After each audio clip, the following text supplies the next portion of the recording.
ایمان، تقوی، اعمال صالحہ. اللہ فرماتا ہے کہ یہ لباس بہت بہتر لباس ہے. جسمانی لباس سے بھی زیادہ اس کی اہمیت ہے. ایمان، عمل صالح، نیک کام، گڈ ڈیڈس، اور تقوی، پرہیزگاری، پیٹی، یہ چیزیں جو ہیں یہ اس لباس سے بھی زیادہ اہمیت رکھتے ہیں. کوئی آدمی لباس پہنا ہوا ہے لیکن کافر ہے، ایمان کی دولت سے محروم ہے، تو اس کا لباس پہننا کیا کام کا، کس کام کا؟ ایک مشرک ہے، بت پرست ہے، آئیڈل ورشپ میں لگا ہوا ہے، کفر و شرک کی اندھیریوں میں بھٹک رہا ہے، کافر ہے، مشرک ہے، غیر مسلم ہے، اور وہ بہترین لباس پہن لے، اپنے جسم کی اڑیانی کو چھپا لے، اپنے ننگے پن کو چھپا لے، تو اس کا ننگے پن کو چھپانا آخرت میں کوئی اس کے فائدے کا سبب نہیں بن سکتا. اللہ کے عذاب سے اسے بچا نہیں سکتا، نہ دنیا میں نہ آخرت میں. تو لباس جو جسمانی لباس ہے، یہ لباس آپ کو فائدہ پہنچائے گا آخرت میں. تو لباس تقوی کی وجہ سے، لباس تقوی یعنی ایمان، اعمال صالحہ اور تقوی، اس سے یہ روحانی لباس ہے. اس روحانی لباس کی وجہ سے جسمانی لباس بھی دنیا اور آخرت کی صلاح و فلاح کا باعث بنتا ہے. دنیا میں بھی فائدے پہنچتے ہیں انسان کو، آخرت میں. تو تقوی کا لباس یہ جسمانی لباس سے افضل ہے، زیادہ اہم ہے، زیادہ قیمتی ہے. آج ہم یہ دیکھ رہے ہیں کہ لڑکوں کے جسموں پر بھی لباس کم سے کم نظر آ رہا ہے، پہلے کی بنسبت، ماضی کی بنسبت. جی، پینٹ کے لیے، پینٹلون کے لیے، پتلون کے لیے اگر 1.5 میٹر کپڑا یا 2 میٹر کپڑا خریدا جاتا تھا آج سے 30 سال پہلے، 40 سال پہلے، تو اب جو ہے نا 1 میٹر میں پتلون سی جا رہی ہے. ایسی پتلون ہے کہ پتلون پہننے کے بعد بھی آدمی برہنہ لگتا ہے، ننگا نظر آتا ہے. جن اعضاء کو چھپانا چاہیے ان اعضاء کی ساخت دکھائی دیتی. اللہ تبارک و تعالی ہمیں اس گناہ سے محفوظ رکھے کہ آدمی لباس تو پہنے لیکن لباس کے ذریعے اس نے جن اعضاء بدن کو، اپنے بدن کے اعضاء کو چھپایا ہے، ان اعضاء کو ایگزیبٹ کرے، لباس کے باوجود ننگا دکھائی دے. پینٹ پہنتا ہے آدمی، پینٹ کے اندر جن اعضاء کو وہ چھپاتا ہے ان اعضاء کو پینٹ پہننے کے باوجود بھی ویزیبل رکھتا ہے، ایگزیبٹ کرتا ہے. یعنی ان اعضاء کی ساخت، بناوٹ دکھائی دیتی ہے، پینٹ کے اوپر سے دکھائی دیتی ہے. اسی طرح کوئی پاجامہ پہنتا ہے لیکن پاجامے کے باوجود وہ ننگا دکھائی دیتا ہے، اس کے پوشیدہ اعضاء کی ساخت دکھائی دیتی ہے. ایسا لباس پہننا جائز نہیں. بہت سے شرفا کہلانے والے لوگ بھی ایسا لباس پہنتے ہیں جس میں پوشیدہ اعضاء کی نمائش ہوتی ہے.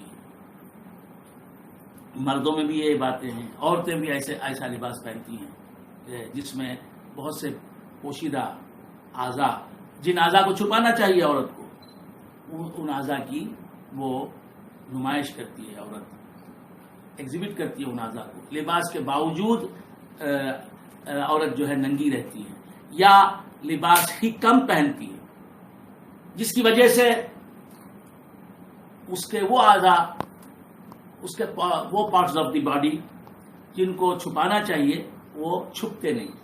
اتنا کم لباس پہنتی ہیں عورتیں. غیر مسلم خواتین ایسا کریں تو کوئی تعجب کی بات نہیں، لیکن آج مسلم خواتین ایسا کچھ کر رہی ہیں کہ ہمیں بہت افسوس کے ساتھ کہنا پڑتا ہے کہ عورت جو ہے غیر مرد کے سامنے، نامحرم، غیر محرم مرد سے وہ اپنا پورا جسم چھپانے پر مکلف ہے. پورا جسم.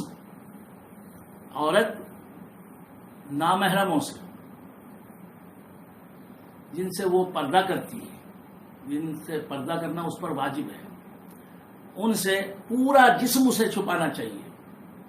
جیسے بہنوی ہے، بہنوی سے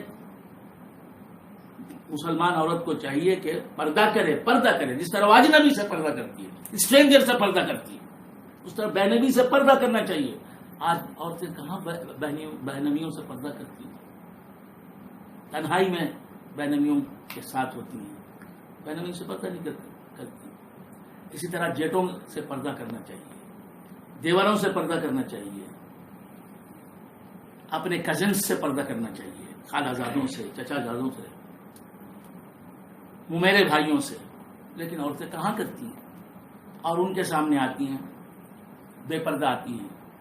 اس بے پردگی کا وبال انہیں بھگتنا پڑے گا خدا نخواستہ. اللہ کرے کہ انہیں توفیق ہو مسلم خواتین کو کہ اپنے بدن کو چھپائے رکھیں، پوشیدہ رکھیں نامحرم مردوں سے. عرض کر رہا تھا کہ بہت سی مسلم خواتین بے پردہ نامحرم مردوں کے سامنے آتی ہیں، اور جو جن اعضاء کو چھپانا چاہیے نامحرم مردوں سے چھپاتی نہیں، بلکہ وہ اعضاء جنہیں چھپانا عورت پر محارم سے بھی لازم قرار دیا گیا ہے، جیسے پیٹ، جیسے پیٹھ، جیسے یہ کروٹ، یہ حصے عورت پر واجب ہے کہ ان حصوں کو اپنے باپ سے بھی چھپائے، اپنے سگے بھائی سے بھی چھپائے، اپنے خسر سے بھی چھپائے، اپنے چچا اور ماموں سے بھی چھپائے، اپنے دادا اور نانا سے بھی چھپائے، اپنے بیٹے اور بھتیجے سے بھی چھپائے، بھانجے سے بھی چھپائے. لیکن آج کل کی میری مسلم بہنیں، میری بہنیں ہیں، اسلامی بہنیں، میری ایمانی بہنیں کیا کر رہی ہیں کہ نامحرم مردوں کے سامنے اپنے پیٹ کو ایگزیبٹ کرتی ہیں، ویزیبل کرتی ہیں، پیٹ کا کچھ حصہ دکھاتی ہیں، پیٹ کا بہت بڑا حصہ دکھاتی ہیں، پیٹ کا بالائی حصہ دکھاتی ہیں، نامحرموں کے سامنے کھلے گلے کے ساتھ آتی ہیں، گردن کو دکھاتی ہیں، تو یہ بازوؤں کو دکھاتی ہیں. اللہ تبارک و تعالی ہمیں توفیق عطا فرمائے کہ ہم صراط مستقیم پر گامزن ہوں، اسلام کے اصول پر گامزن ہوں. عورت جتنا زیادہ پردے میں رہے اتنی اچھی ہے. تو عرض کر رہا تھا سرکار دو عالم صلی اللہ تعالی علیہ وآلہ وصحبہ وسلم ارشاد فرماتے ہیں کہ رب نساء کاسیات عاریات، رب نساء کاسیات عاریات. بہت سی عورتیں ایسی ہیں، بہت سی عورتیں ایسی ہوں گی جو کاسیات، کسا یکسو کے معنی لباس پہننا، کاسیات لباس پہنی ہوئی، کاسیات عاریات لباس پہننے کے بعد بھی ننگی ہوں گی. سرکار فرماتے ہیں صلی اللہ تعالی علیہ وآلہ وصحبہ وسلم رب نساء کاسیات عاریات. بہت سی عورتیں لباس میں ملبوس ہونے کے باوجود ننگی ہوں گی. آج ہم دیکھ رہے ہیں باوجود ہے کہ ڈریس اس نے پہنا ہوا ہے خاتون مشرق نے، لیکن وہ پھر بھی عریاں ہے. جو اعضائے جسم چھپانے اس پر اللہ تبارک و تعالیٰ نے فرض اور واجب قرار دیے ان کو دکھا رہی ہے، پیٹ دکھا رہی ہے، نامحرموں کو دکھا رہی ہے. محارم سے بھی پیٹ کو چھپانا چاہیے، پیٹ کو دکھا رہی ہے، کروٹوں کو دکھا رہی ہے، پیٹ کے اوپر کے حصے کو، بڑے حصے کو دکھا رہی ہے، گردن کو دکھا رہی ہے. عورت کو چاہیے کہ غیر محرموں سے پورا بدن چھپائے. ہاں، چہرے کی یہ جو ٹکلی ہے اسے کھلا رکھنے کی اجازت ہے. بہتر یہ ہے کہ اسے بھی چھپائے رکھے. ہاں، بہت ہی ضرور